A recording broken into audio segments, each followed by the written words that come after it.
Hello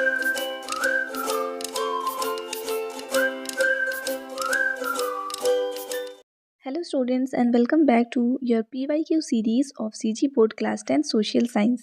इस video में हम लोग चैप्टर 13 एंड 14 से आए क्वेश्चंस को डील करेंगे। 2022 में चैप्टर 13 जो है the constitution, government system and the social concerns, यहाँ से 2022 में सबसे फर्स्ट ये क्वेश्चन आया है 6 मार्क्स का। इस वाले क्वेश्चन में आपको पूछा है how is parliament dependent on the executive in the process of law making, यानी कि जो इंडियन पार्लियामेंट है वो एग्जीक्यूटिव पे, क्योंकि हम लोग पढ़े थे ना उसके 3 ब्रांचेस होते हैं, जुडिशियरी, एग्जीक्यूटिव और लेजिस्लेटिव। तो इंडियन पार्लियामेंट जो कि आप बोलोगे कि लेजिस्लेटिव स्ट्रक्चर के अंदर आता है, वो एग्जीक्यूटिव जो पोर्शन है उस पर कैसे डिपेंडेंट होता है लॉ मेकिंग के लिए, and whether this will have a positive और negative effect on the law, यानी कि इनका ये जो डिपेंडेंस है एग्जीक्यूटिव पर वो पॉजिटिव इम्पैक्ट दे रहा है या फिर नेगेटिव इम्पैक्ट दे रहा है लॉ मेकिंग पे। अब ये 6 मार्क्स का क्वेश्चन है और ये स्टेटमेंट वाइज अगर लिखा जाए तो ज़्यादा बेटर होगा। तो पार्लियामेंट जो है वो डिपेंडेंट होता है एग्जीक्यूटिव पे in the law making process, because executive branch जो है वो प्राइम मिनिस्टर के थ्रू लेड होता है एंड प्राइम मिनिस्टर के साथ उनके कैबिनेट होते हैं। अब ये जो कैबिनेट है वहाँ पे लेजिस्लेशन के लिए सबका अपना मतलब अलग अलग लोग होते हैं इस कैबिनेट में, जिनको अपने अपने फील्ड में वो बोल सकते हो कि काफ़ी ज़्यादा कैपेबल होते हैं ना। जो भी प्रपोजल्स आते हैं या बिल आता है वो यूजुअली गवर्नमेंट प्रायोरिटीज़ को देखते हुए, उनकी पॉलिसीज़ को देखते हुए ही बनता है। तो एज अ रिज़ल्ट जो पार्लियामेंट है वो एग्जीक्यूटिव पे रिलाई करता है ताकि उनको डिटेल्ड इन्फॉर्मेशन मिल पाए उस पर्टिकुलर प्रपोजल पे, और एक्सपर्टीज़ और जस्टिफिकेशन जो है वो मिल पाए। ये हो गया कि उस पे डिपेंडेंट क्यों है। नेक्स्ट अब उसकी इम्पैक्ट की बात करें अगर, तो ये जो डिपेंडेंस है उसका वहाँ पे पॉजिटिव इम्पैक्ट भी पड़ सकता है और नेगेटिव इम्पैक्ट भी पड़ सकता है। अगर पॉजिटिव साइड में देखें तो वो अलाउ करता है कि जो लॉ मेकिंग है वो यहाँ पे एफिशिएंट हो, और जो एग्जीक्यूटिव है वो यहाँ पे नेसेसरी इन्फॉर्मेशन प्रोवाइड करा पाए, नेसेसरी रिसोर्सेज और कोऑर्डिनेशंस यहाँ पे उनके साथ में हो पाए। लेकिन कभी कभी क्या होता है कि जो पार्लियामेंट है वो एकदम यहाँ पे बहुत ज़्यादा रश, मतलब बहुत ज़्यादा हरी में हो जाएगा कि जहाँ ज़्यादा सफिशिएंट यहाँ पे डिबेट्स ना किए जाए और लॉ को तुरंत पास कर दिया जाए। एडिशनली अगर एग्जीक्यूटिव जो है उसके पास में बहुत ज़्यादा पावर आ जाता है, यानी कि लेजिस्लेटिव के ऊपर इसका बहुत ज़्यादा कंट्रोल आ जाता है, तो इसके वजह से वो लेजिस्लेशन को जो पीपल नीड है और इंटरेस्ट है उनको ना देखते हुए बल्कि अपने गवर्नमेंट का जो मेन पॉलिसी होगा बस उसके ऊपर एम्फेसाइज करने लगे। तो एक बैलेंस जो है वो बने रहना चाहिए पार्लियामेंट और एग्जीक्यूटिव दोनों के रिलेशनशिप के बीच में, ताकि एसेंशियल और इफ़ेक्टिव वे में लॉ मेकिंग का प्रोसेस जो है वो कैरी आउट हो पाए। अब ये इंपॉर्टेंट क्वेश्चन है, आप इसको याद करना। ऐसा नहीं कि अगर डिटेल लग रहा है, लॉन्ग लग रहा है, या लग रहा है कि हो गया पहले आया है, पॉसिबिलिटी होगा कि इस बार ना आए, ऐसा नहीं है, इंपॉर्टेंट है, आप इसको याद करोगे। नेक्स्ट क्वेश्चन इसी में और करके पूछा था, describe the relationship between prime minister and council of minister, and उसके बाद discuss the powers of prime minister. 6 marks का क्वेश्चन है, 2017 में आया है, 19 में आया है एंड देन उसके बाद यहाँ पे रिपीट हुआ है। तो पहले रिलेशन लिखेंगे प्राइम मिनिस्टर और काउंसिल ऑफ मिनिस्टर के बीच में। तो ये दोनों जो है वो क्रूशियल है in the functioning of government.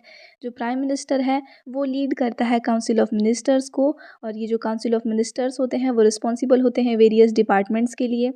इनका जो रिलेशनशिप है वो कोलैबोरेशन से चलता है, जिससे प्राइम मिनिस्टर जो हैं वो भले उनको लीड कर रहे हैं लेकिन उनके सारे ही पॉलिटिकल डिसीजंस जो होते हैं वो इन्हीं सारे एक्सपर्ट जो होते हैं मिनिस्ट्रीज़ के, अलग अलग मिनिस्ट्रीज़ के, उनके ऊपर रिलाई करते हैं।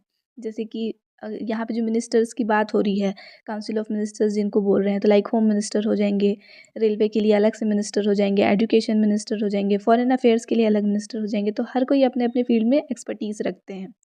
तो प्राइम मिनिस्टर भले उनको लीड करते हैं लेकिन अपने इन्हीं मिनिस्टर्स के बोल सकते हो कंसल्ट के साथ में वो हर एक फील्ड में वर्क करते हैं ना। वो वर्क्स देखेंगे प्राइम मिनिस्टर के, तो 6 मार्क्स का है तो 6 पॉइंट ऐसा ज़रूरी नहीं कि आप यहाँ पे लिखो, क्योंकि ऑलरेडी आप यहाँ पे रिलेशनशिप वाला पार्ट एक्सप्लेन किए हो, तो पॉइंट रिड्यूस कर सकते हैं, यहाँ पे 4 पॉइंट्स भी लिख सकते हैं।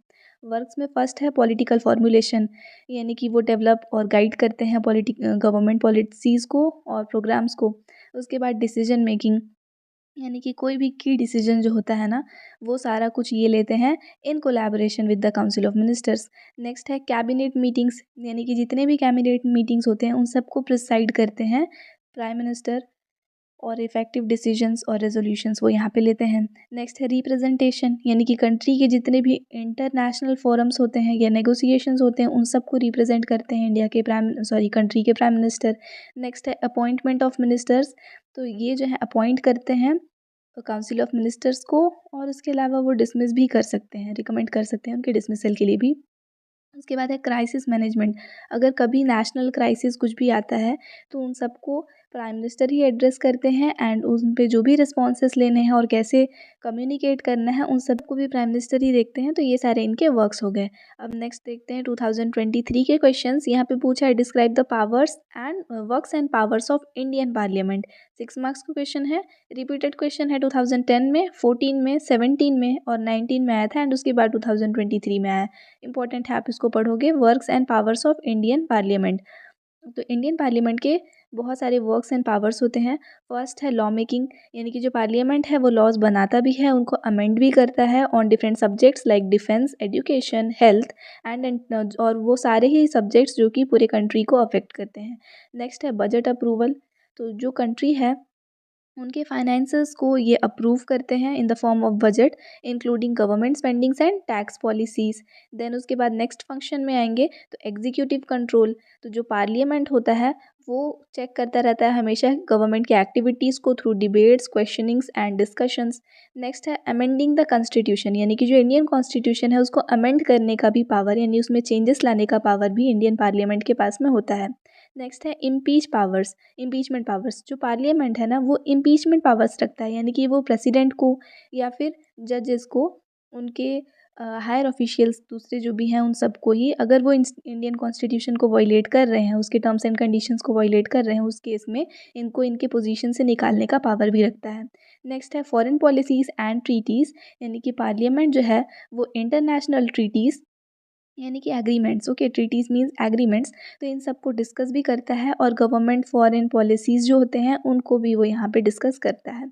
नेक्स्ट इसी में ही एक और करके क्वेश्चन पूछा था, powers and duties of supreme court, तो इंडियन पार्लियामेंट का अगर पावर एंड ड्यूटी याद था तो वो लिख सकते हो, और अगर नहीं याद है तो और में पूछा है सुप्रीम कोर्ट का, तो आप ऐसा नहीं है कि इसमें आप ऑप्शनल याद करोगे, सबके पावर्स एंड ड्यूटीज़ आप याद करो।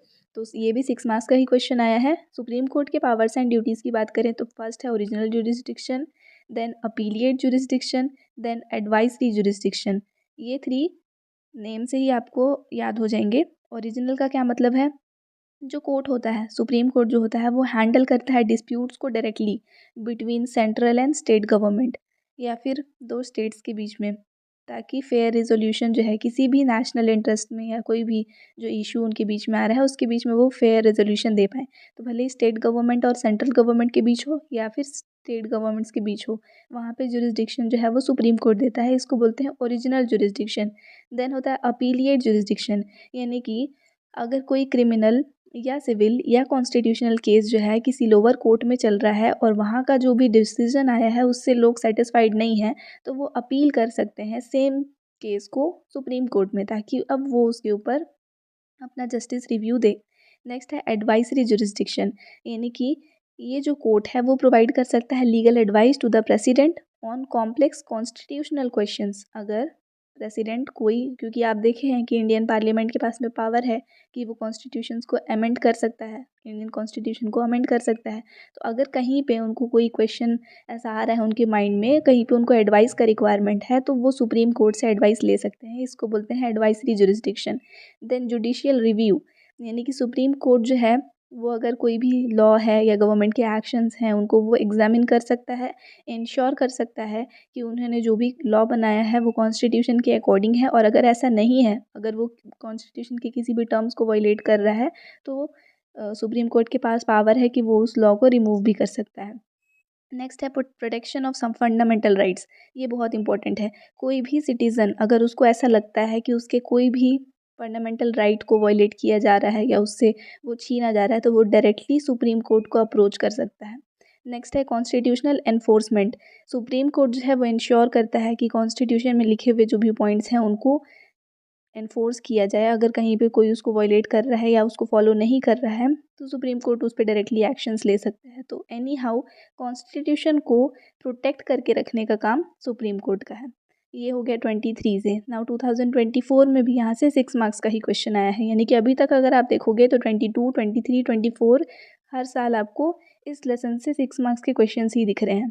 तो डिटेल में आपको ये लेसन जो है वो पढ़ के जाना है। नाउ 2024 का फर्स्ट क्वेश्चन था, in Indian democracy the prime minister works like an axis, he should not be autocratic और become a dictator, for for this which methods are precise. यानी कि जो इंडियन डेमोक्रेसी है वहाँ पे प्राइम मिनिस्टर जो है वो एक्सिस के फॉर्म में रहता है, वहाँ पे सेंटर है उसका, उनसे ही सारा कुछ यहाँ पे चल रहा है। तो ऐसे कौन से यहाँ पे मेथड्स जो हैं वो अडॉप्ट किए जाते हैं जिसके वजह से ये जो प्राइम मिनिस्टर है वो डिक्टेटर ना बन जाए। तो इंडियन डेमोक्रेसी में प्राइम मिनिस्टर का वर्क जो है वो एक्सिस के जैसा है। जो स्टेटमेंट आपको दिया है एज टू एस वो यहाँ पे आपको नोट करना है। देन इस चीज़ को प्रिवेंट करने के लिए कि वो वहाँ पे ऑटोक्रेटिक या फिर डिक्टेटर ना बन जाए, उसके लिए फॉलोइंग मेजर्स जो हैं वो लिए जाते हैं। फर्स्ट है पार्लियामेंट्री कंट्रोल। जो प्राइम मिनिस्टर हैं वो पार्लियामेंट को आंसरेबल होते हैं, यानी कि अगर कोई भी डिस्कशंस हो रहे हैं, क्वेश्चन आर हो रहा है, ज़ीरो आर हो रहा है, पार्लियामेंट में ये सब जो भी चल रहा है, तो वहाँ पे मेंबर्स को ये पावर होता है कि वो क्वेश्चंस रेज कर सकते हैं एंड प्राइम मिनिस्टर रिस्पॉन्सिबल है कि वो उनके क्वेश्चंस को आंसर करे एंड ऐसा आंसर हो जिससे मतलब वो सेटिस्फाई हो जाए। नेक्स्ट है नो कॉन्फिडेंस मोशन। पार्लियामेंट के पास में एक पावर होता है कि वो प्राइम मिनिस्टर को उनके सीट से रिमूव भी कर सकता है। अब उसमें इसको बोलते हैं नो कॉन्फिडेंस, क्योंकि पार्लिया हम लोग पढ़े हैं कि प्राइम मिनिस्टर के पास में अपने खुद के काउंसिल ऑफ मिनिस्टर्स होते हैं। तो अगर ये मिनिस्टर्स की मेजॉरिटी वो खो दें, मतलब कि इतने सारे लोगों में से अगर मोर देन हाफ 50% से ज़्यादा, दैट इज़ कॉल्ड, आप बोल सकते हो कि 3/4 या फिर 1/3, नहीं सॉरी 2/3 पीपल। अगर आप 3 पार्ट्स में डिवाइड कर रहे हो तो उसमें हाफ से ज़्यादा मतलब क्या होगा 2/3, और अगर 4 पार्ट्स में डिवाइड कर रहे हैं हम लोग उतने ही लोगों को तो 3/4। तो यानी कि हाफ से ज़्यादा लोग अगर उनके अगेंस्ट वोट देते हैं तो वो अपने पोजीशन से हट भी सकते हैं। नेक्स्ट है कैबिनेट सिस्टम।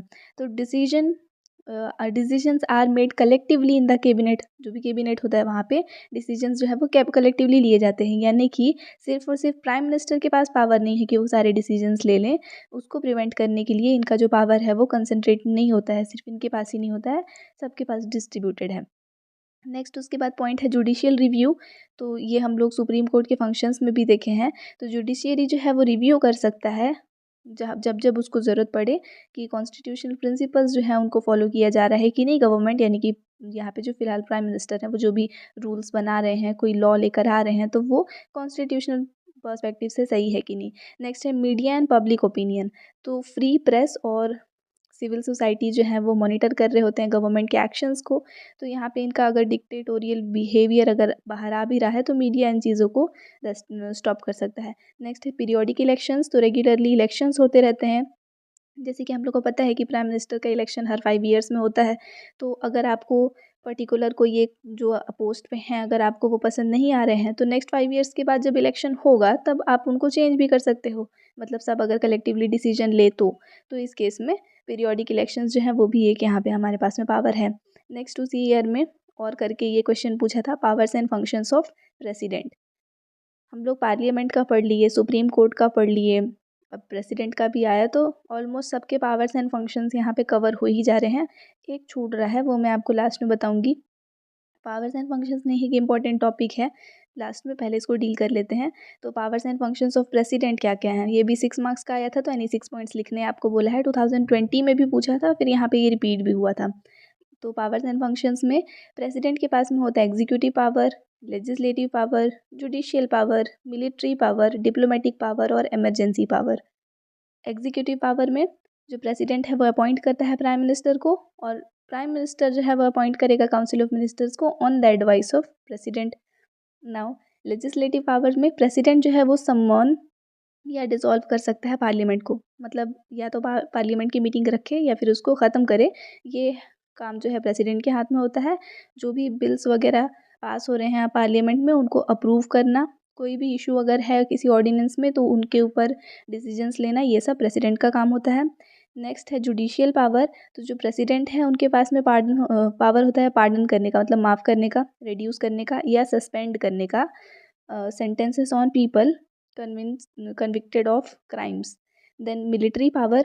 तो जो सुप्रीम कमांडर होते हैं ना मिलिट्री के, वो प्रेसिडेंट होते हैं। नेक्स्ट है डिप्लोमेटिक पावर। तो जो प्रेसिडेंट है वो रिप्रेजेंट करता है इंडिया को इन फॉरेन अफेयर्स, जैसे कि एम्बेसडर्स अगर अपॉइंट करना हो या फिर फॉरेन ऑफिशियल्स रिसीव करना हो, जो भी कुछ है, तो ये सारा पावर जो है वो प्रेसिडेंट के ही हाथ में होता है। नेक्स्ट है इमरजेंसी पावर। तो in case of national crisis president जो है वो डिक्लेयर कर सकता है किसी भी स्टेट को या फिर होल नेशन को कि वो इमरजेंसी में है, और उस केस में मतलब इमरजेंसी डिक्लेयर करने का मतलब होता है कि सेंट्रल गवर्नमेंट का पूरा कंट्रोल आ जाता है हर जगह पे। तो इतने पावर्स जो हैं वो प्रेसिडेंट के पास में हैं। यहाँ पे कंप्लीट हुआ आपका ये चैप्टर 13। उसके बाद चैप्टर 13 से जो मैं आपको अपने साइड से टॉपिक देना चाहूँगी वो है qualifications to become the president. President बनने के लिए आपको क्या क्या क्वालिफिकेशंस चाहिए, ये टॉपिक आप मेरे साइड से कवर कर लेना। नेक्स्ट अब आते हैं चैप्टर 14 में। चैप्टर 14 है democracy in the Indian independent India and the working of political institutions. तो पॉलिटिकल इंस्टीट्यूशन कैसे वर्क करते हैं और इंडिपेंडेंट इंडिया में डेमोक्रेसी किस तरह से चल रहा है, ये आपका लेसन था। अब इसमें 2022 में क्वेश्चन पूछा है हिंदू कोड बिल के ऊपर। हिंदू कोड बिल एक रिपीटेड टॉपिक है इस लेसन का, जिससे हर बार क्वेश्चन आता रहता है, तो आपको इसको अच्छे से प्रिपेयर करना है। तो अगर हिंदू कोड बिल पास नहीं हुआ होता तो इसका क्या अफेक्ट पड़ता इंडिया में जो विमेन है उनके ऊपर। 3 मार्क्स का क्वेश्चन ये आया था और ये आगे भी रिपीट हुआ है, वो मैं आपको दिखाऊंगी इसमें। तो इम्पॉर्टेंट है, आपको इसको पढ़ना है। हिंदू कोड बिल एकदम अच्छे से प्रिपेयर करके जाना है। तो अगर ये पास नहीं हुआ होता तो विमेन के ऊपर क्या इफेक्ट पड़ता है इंडिया में। फर्स्ट है, अब इसी बिल की वजह से ही जो विमेन है इंडिया के, उनको राइट मिला है अपनी मतलब जो प्रॉपर्टी जो होता है ना उनके फादर का, उसको इनहेरिट करने का। तो अगर वो नहीं होता, ये लॉ पास नहीं हुआ होता, तो उनके पास लिमिटेड राइट्स होते, क्योंकि इनहेरिटेंस के लॉ के अकॉर्डिंग जो मेन हैं उनको अपने फादर का प्रॉपर्टी मिलता है, विमेन को नहीं मिलता था। नेक्स्ट है, जो विमेन है उनके पास में प्रोटेक्शन नहीं होता इन मैरिज एंड डिवोर्स, यानी कि जो इनका रिलेशनशिप होता है, चाहे उनको मतलब किसी से शादी करना हो या डिवोर्स हो, तो ये पावर भी मेन के हाथ में होता था। लेकिन हिंदू कोड बिल की वजह से उनको यहाँ पे इक्वल अपॉर्चुनिटी या फ्रीडम मिलता है कि वो अगर अनहेल्दी रिलेशनशिप में है तो उसको अपने से लीव कर सकती हैं।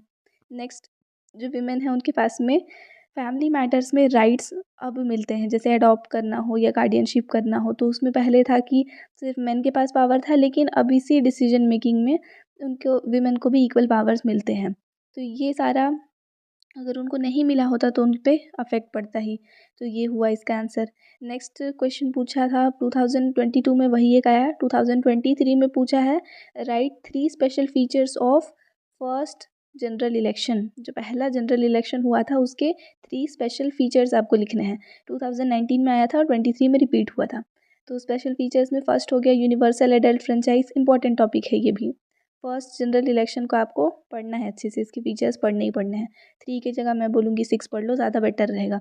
तो यूनिवर्सल एडल्ट फ्रेंचाइज में मतलब ये फर्स्ट पॉइंट हो गया, सारे ही इंडियंस मतलब एडल्ट जो कि ओवर 21 ईयर्स हो वो वोट दे सकते हैं रिगार्डलेस ऑफ देयर जेंडर और कास्ट। देन लार्ज स्केल, ये इसका नेक्स्ट फीचर है कि वर्ल्ड का लार्जेस्ट इलेक्शन जो है वो 173 मिलियन वोटर्स यहाँ पे मतलब हुए थे, इंक्लूड हुए थे। फर्स्ट जनरल इलेक्शन जो था उसमें 173 मिलियन वोटर्स जो हैं वो यहाँ पे वोट दिए थे। देन यूज़ ऑफ सिंबल, जो सिंबल है ना वो इंट्रोड्यूस किया गया था, मतलब कैंडिडेट जो है उनके नेम के आगे, मतलब उनको कैंडिडेट को उनके नेम के साथ उनका सिंबल भी देते थे, पार्टी के नेम के साथ सिंबल भी दिया जाता था, ताकि जो इलिटरेट वोटर्स हैं वो भी ईजिली यहाँ पे वोट दे पाएँ। तो ये इतना क्वेश्चन हुआ। नेक्स्ट 3 मार्क्स का एक और क्वेश्चन वही हिंदू कोड बिल के ऊपर आया था। यहाँ पे पूछ रहा है what are the opportunities given in Hindu Code Bill. Hindu Code Bill में कौन से अपॉर्चुनिटीज़ दिए हुए थे जो कि विमेन मैन इक्वालिटी को दिखाते हैं। तो फॉलोइंग 3 पॉइंट्स 2020 का क्वेश्चन रिपीटेड है यहाँ पे। तो जो हेड ऑफ़ द फैमिली है, अगर उनका डेथ हो जाता है विदाउट मेकिंग एनी विल, अगर अपना वसीयत जो बोलते हैं वो बनाए बिना अगर उनका डेथ हो जा रहा है, तब उस केस में उनके वाइफ और उनके डॉटर को भी इक्वल शेयर मिलेगा प्रॉपर्टी में जितना उनके सन को मिलता है। नेक्स्ट है, it is illegal to have a second marriage while the spouse is alive, यानी कि जब तक आपके फर्स्ट वाइफ जो है वो ज़िंदा है तब तक आप सेकेंड मैरिज नहीं कर सकते। पहले ये लॉ जो है वो सिर्फ विमेन के लिए एप्लीकेबल था, लेकिन बाद में उसको मेन के लिए भी किया गया। Now both husband and wife are given equal right to seek divorce. Divorce लेने का जो राइट है वो हस्बैंड एंड वाइफ दोनों के पास इक्वल है, लेकिन अंडर स्पेशल सर्कमस्टांसेस, क्योंकि अगर डिवोर्स का जो प्रोसीजर है वो बहुत ईज़ी नहीं रखा गया है, सो दैट यहाँ पे less number of divorce cases आपको देखने के लिए मिले इंडिया में। लोगों का हमेशा मतलब गवर्नमेंट का भी हमेशा ये रहता है कि ये जो रिलेशनशिप है ये ब्रेक नहीं होना चाहिए। तो बहुत ईज़ी नहीं रखे इस सिस्टम को, तो स्पेशल सर्कमस्टेंसेस हैं डिवोर्स के लिए, लेकिन जो भी हैं वो दोनों के लिए फिर इक्वली अवेलेबल होंगे। ये सारे अपॉर्च्युनिटीज़ जो हैं वो हिंदू कोड बिल देता है। देन एक और क्वेश्चन आया 3 मार्क्स का। 3 डिफरेंट सेट्स में 3 डिफरेंट क्वेश्चंस आते हैं, तो मैं रिपीट कर रही हूँ आपको ताकि आप ये कंफ्यूज नहीं हो कि 3 मार्क्स के बहुत सारे क्वेश्चन आए उसी ईयर में। नहीं, अलग सेट में अलग-अलग क्वेश्चन पूछा। नेक्स्ट है what are the challenges in front of democracy even today? आज के डेट में भी डेमोक्रेसी के सामने और कौन से ऐसे चैलेंजेस आ रहे हैं, तो 3 पॉइंट्स आपको लिखने हैं क्योंकि 3 मार्क्स का ही क्वेश्चन था। तो चैलेंजेस फर्स्ट है करप्शन, क्योंकि जो पावर है वो पब्लिक ट्रस्ट और अकाउंटेबिलिटी पे होना चाहिए, तो इसका मिसयूज़ होता है, करप्शन जो है वो बहुत ज़्यादा होता है। नेक्स्ट है इनइक्वालिटी, तो इकोनॉमिक और सोशल डिस्पैरिटीज़ जो हैं वो देखने के लिए मिलते हैं, जिसकी वजह से इक्वल पार्टिसिपेशन नहीं मिलता है लोगों का। नेक्स्ट है पॉलिटिकल पोलराइजेशन, यानी कि जो पार्टीज़ होते हैं और सिटीजन्स होते हैं ना, उनके बीच में डिविजन्स आपको देखने के लिए मिलेंगे। ज़्यादा कोऑपरेशन नहीं है, कॉम्प्रोमाइज़ नहीं करते हैं साथ में, जिसकी वजह से डेमोक्रेटिक गवर्नमेंट जो है वो वीक हो जाती है। तो ये इतने क्वेश्चंस आए। अभी तक अगर आप पैटर्न को समझे होगे तो 3-3 मार्क्स के काफ़ी ज़्यादा क्वेश्चंस यहाँ से आ रहे हैं, तो उस हिसाब से आपको इस लेसन को प्रिपेयर करना है। नाउ 2024 में यहाँ पे पूछा है 4 मार्क्स का क्वेश्चन, जो रिपीटेड क्वेश्चन है 2018 में और 20 में आया था, उसी को 24 में पूछा है। What were the positive effects of formation of language based states? जो स्टेट्स बने थे वो लैंग्वेज के बेसिस पे बने थे, तो इसके पॉजिटिव इफेक्ट्स क्या देखने के लिए मिले? फर्स्ट इफेक्ट है कल्चरल प्रिजर्वेशन, यानी कि लोगों का जो रीजनल लैंग्वेज था अगर उसके बेसिस पे बना रहे हैं, तो अगर लैंग्वेज अलग है मीन्स उनके सेम है, तो क्या कल्चर्स उनके सेम है, इसके वजह से आपस में ही वो लोग अपना प्रमोट भी कर सकते हैं कल्चर को, और प्रिजर्व हो जाता है, बच जाता है वो। लोगों को अगर आप मिक्सअप कर देते तो मे बी कुछ पुरानी चीज़ें थी जो कि खो जाती है, ऐसा वाला बोल सकते हो। नेक्स्ट है बेटर गवर्नेंस, जो गवर्नमेंट है वो ज़्यादा रिस्पॉन्सिव हो जाता है यहाँ पे, क्योंकि लोकल नीड्स और इश्यूज़ जो हैं वो अच्छे से वो समझ पाएगा, क्योंकि वहाँ पे आपको पर्टिकुलर किसी एक टाइप के ही लोग मिल रहे हैं। नेक्स्ट देखो 4 मार्क्स का है, तो 4 पॉइंट सफिशिएंट है। 5 पॉइंट्स इसलिए है ताकि आप अपने अकॉर्डिंग एक कम कर सकते हो। आइडेंटिटी एंड यूनिटी, तो जो रीजनल आइडेंटिटीज़ होते हैं वो यहाँ पे स्ट्रेंथन हुए, मतलब कि स्ट्रॉन्ग हो गए, जिसके वजह से सेंस ऑफ यूनिटी जो था लोगों के बीच में वो बढ़ा, क्योंकि वो सब सेम लैंग्वेज में बोलते थे, तो इसके वजह से आपस में बोल सकते हो, कॉन्वर्जेशन जो है वो ईजी हो गया। नेक्स्ट है एडमिनिस्ट्रेटिव एफिशिएंसी, तो लैंग्वेज बैरियर्स यहाँ पे कम होते हैं एडमिनिस्ट्रेशन में, जिसके वजह से बेटर कम्युनिकेशन हो पाता है गवर्नमेंट और सिटीज़न के बीच में। नेक्स्ट है एम्पावरमेंट, तो जो लोकल पॉपुलेशन है उनको एम्पावर करता है यहाँ पे कि वो गवर्नेंस में यानी कि डिसीजन मेकिंग में पार्टिसिपेट कर पाएँ। अब क्योंकि ये क्वेश्चन 4 मार्क्स का है और आपको आपके क्वेश्चन पेपर के पैटर्न के अकॉर्डिंग पता है कि अगर क्वेश्चन 2 या 3 मार्क्स का है तो ठीक, लेकिन अगर 4, 5 या 6 मार्क्स का क्वेश्चन है तो हमेशा वहाँ पे और करके एक क्वेश्चन आता ही आता है, एंड हर बार वो क्वेश्चन जो है वो सेम चैप्टर से ही आता है। कभी-कभी होगा कि आपको किसी और चैप्टर से मिल जाए। तो इसमें और करके हिंदू कोड बिल के ऊपर क्वेश्चन पूछा था, वही रिपीटेड क्वेश्चन जो 22 का था, कि अगर वो पास नहीं हुआ होता तो लोगों पर क्या इफ़ेक्ट पड़ता, सॉरी विमेन ऑफ इंडिया पर क्या इफ़ेक्ट पड़ता। फर्स्ट इफेक्ट, उनको लिमिटेड राइट्स मिलते to inherit their own property, जैसे क्योंकि मेल हायर्स को ही मिलता था। नेक्स्ट पॉइंट वही कि उनको लीगल प्रोटेक्शन नहीं मिलता इन मैरिजेस, जैसे कि डिवोर्स, मैरिज और डिवोर्स दोनों में, जिसकी वजह से फ्रीडम जो है उनका वो रेस्ट्रिक्ट हो रहा है। थर्ड, यहाँ पे उनको कंटिन्यूसली डिस्क्रिमिनेट किया जाता है फैमिली मैटर्स में, जैसे कि एडॉप्शन और गार्डियनशिप से रिलेटेड, ये 3 पॉइंट्स तो उसमें देखे ही थे। अब 4 मार्क्स का आया है तो एक और पॉइंट, डिसीजन मेकिंग पावर जो था इनका उसको वो रिड्यूस कर देता, जिसके वजह से अब बोल सकते हो कि उनका जो ऑटोनॉमी है वो यहाँ पे लिमिट हो जा रहा है। तो इतने क्वेश्चंस हुए। अब चैप्टर 14 से ये सारे टॉपिक्स आपके ऑलमोस्ट कवर हो जा रहे हैं इस लेसन से, क्योंकि 3-4 मार्क्स के क्वेश्चंस आपको दिख रहे हैं। तो हिंदू कोड बिल एक इंपॉर्टेंट टॉपिक यहाँ पे आपको दिखा, और जनरल इलेक्शन वाला, और जो भी क्वेश्चंस यहाँ प्रीवियस ईयर्स में आए हैं ना, आप इतने को ही स्टडी कर लेना, इतने से आपका चैप्टर 14 जो है वो प्रिपेयर हो जाएगा।